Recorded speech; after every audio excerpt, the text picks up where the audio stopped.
Now, I'm a registered nutritional therapist. I can also call myself a nutritionist under this bracket.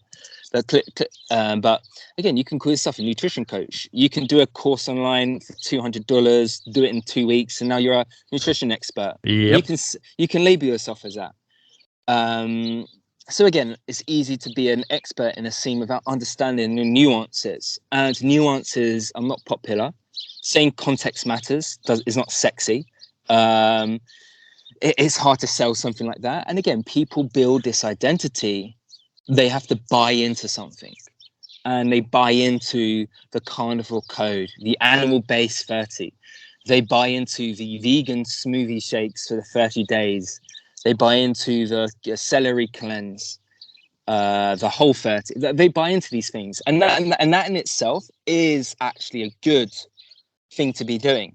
The issue is it's a short-term solution. It's not really influencing the marvelous human body, the physiology, psychology that we have connected with the environment. It's just looking at the diet, which is a like small component of the human body, essentially. Important, but it's not the only thing. That makes sense. Yeah. I mean, is that like, if you look at our current health modalities, you go to the doctor, they give you tablets and say, on you go. It's a short-term fix, like you're saying. You promote this kind of longevity, this long-term lifestyle enhancement, this fixes. Why do you think our current medication route, our current health modality is just to fix the problem and go out? Is it money? Is it lack of knowledge at the top line service? Yeah, I mean, I think it started with the history of science going back, and it's inundated with rights and wrongs, black and white thinking, whether it was the Greek philosophers, whether it was the Egyptians, where they worship the sun, or whether it was Christianity with God and these rules and principles, and then obviously with governments or the royals, etc., having their rules and regulations in play. So again, this obviously has an effect on the way we see and interpret science, which is essentially a study of life in essence. And again, when we're comparing what modern science looks at now, it's in randomized controlled trials, in metabolic wards, in test tube studies, essentially, in labs. And again, this isn't where science takes place. And again, obviously, I understand it's hard to measure true science outside of a lab.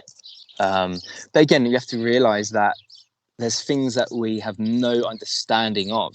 And this is where like health or nutritional science comes up short.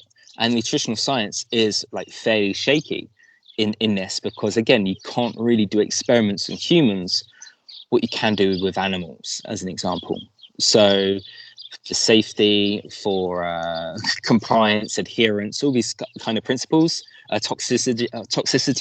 So it's very hard to grasp true reflections of nutritional science studies and relate them to real life.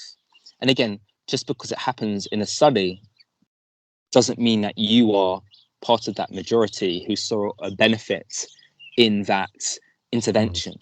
And again, even in animal studies, the differential between females and male rats has an important factor in terms of the results. So again, it's very shady. I think, there's a lack of understanding. There's a lack of compassion, empathy. There's a lack of time, essentially. So no one's giving you the time to be listened to. So, for example, my nan, she's 82 years old, I think now. She just wants to talk to people. She's got Alzheimer's and whatnot. Well, she doesn't care. She's happy.